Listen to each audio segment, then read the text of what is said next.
Una po, tungkulin ko po tumawid sa tamang tawidan at sumunod sa batas trapiko para iwas sa berya.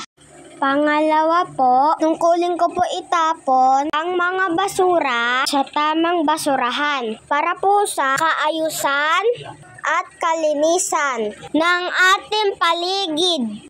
Pangatlo po, tungkulin ko po tumulong sa pagtatanim ng puno at halaman para sa preskong paligid.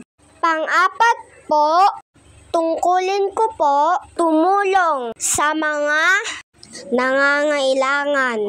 Panghuli po, tungkulin ko po mag-aral na mabuti upang makatapos sa aking pag-aaral at makapagtrabaho at makatulong sa pamilya, maging sa komunidad. Tungkulin ko po ito sa aking komunidad na dapat kampanan.